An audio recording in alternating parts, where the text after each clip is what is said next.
Hello? Hey, want to catch a movie? I just finished one. Oh, yeah? What? Barbershop. Do you know that I've not seen that movie yet? You've never seen Barbershop? Nope. Hey, is it safe for families? I think it'd be a good one to catch with my parents, but you know how funny they can be about movies. Yeah, I think it's pretty safe. Well, tell me what happens anyway, just so I can be sure. All right, well, it starts with these two guys, JD and Billy, stealing an ATM from a market in the middle of the night. How do they steal an ATM from the market? With a truck, a chain, tons of property damage, and a whole lot of racket. And nobody stops and sees this? Or no police show up?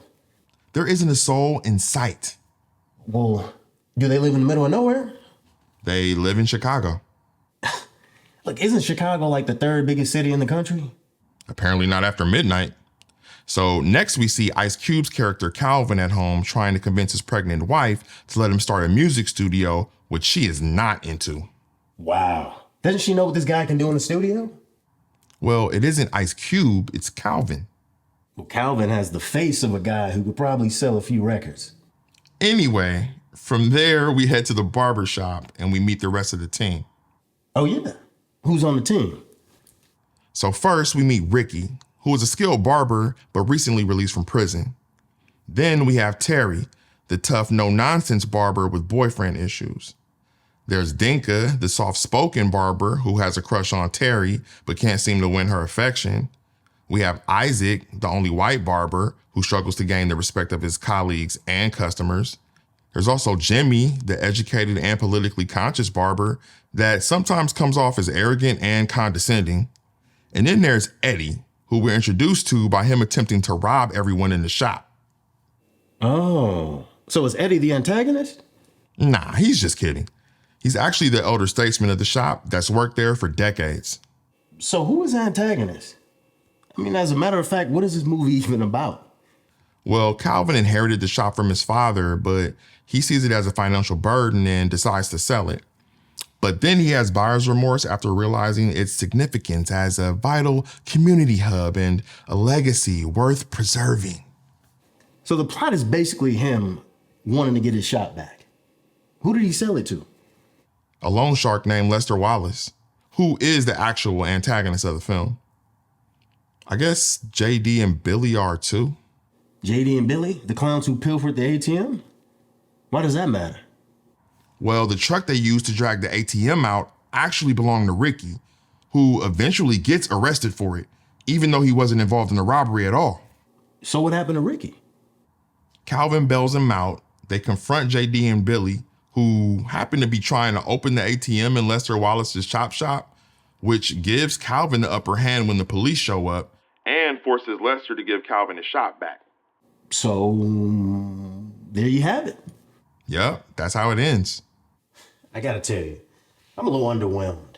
For all the praise this film got, I was hoping for more than a, oh no, I gotta save my shop storyline. Oh, that's not the story. The I gotta get my shop back plot is just a means for us to see a day in the life at the barbershop. And why is that significant? Well, the film is really about the themes that it explores. What are some of the themes? Friendship and loyalty is one. For instance, Dinka is loyal to Terry even though she has zero interest in him, but he still looks to Ricky as a friend to give him advice. What's he need advice on? About the art of wooing women. The art of what? You know, getting a hookup. The digits, the skins, Il Nana, Snappy Nappy, Uchi Wally. Yeah, I got it. Look, are there any other themes? Butts. Excuse me? Yeah, big butts, tight butts. They just like butts and they cannot lie. See, I'm a little afraid to ask, but how is that even a theme? I guess it's not actually a theme.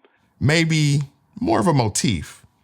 Like when we're introduced to Ricky, he's breaking down the art of hip to butt ratio. And when we meet Isaac, we also meet his girlfriend's butt. And there's a part when Jimmy cuts a patch in a kid's head and his mom's butt comes in to argue. Even JD tells a random woman in passing she has a great future behind her. Classic. Look, I like a nice hiney as much as the next red-blooded American, but what does that have to do with the story? I'm pretty sure just asking that might be considered unpatriotic. What? No, but seriously, I think some of that is to illustrate some of the biggest themes in the film. Identity, culture, family, legacy. They even have scenes fully devoted to depicting stimulating conversations of reparations or what it means to be Black or priorities and values. Wow. Now that sounds worthwhile. How do they show it?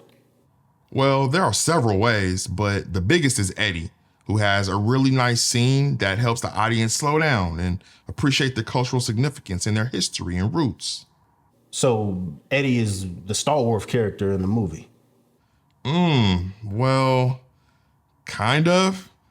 I mean, he's never working, won't share, sleeps on the job, and he disrespects civil rights leaders. So. Disrespect civil rights leaders? Like who? Well, like he goes on a long rant where he says Rosa Parks didn't do anything but sit down. The hell? What is this crap? That's exactly how everybody else felt. But that was another big theme of the film.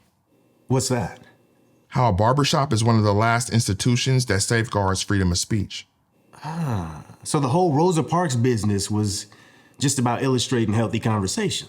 Yeah, Eddie says nobody is exempt in a barbershop. And if we can't talk straight here, where can we? Exactly. Okay. Sounds like it has some heart. Yeah, lots of heart. Lots of laughs. Lots of hijinks. Nice. Yeah. So what do you think? Passable for your parents? You know, I think it is, but based on your review, I might just save a few hours and show them a Sir Mix-a-Lot video.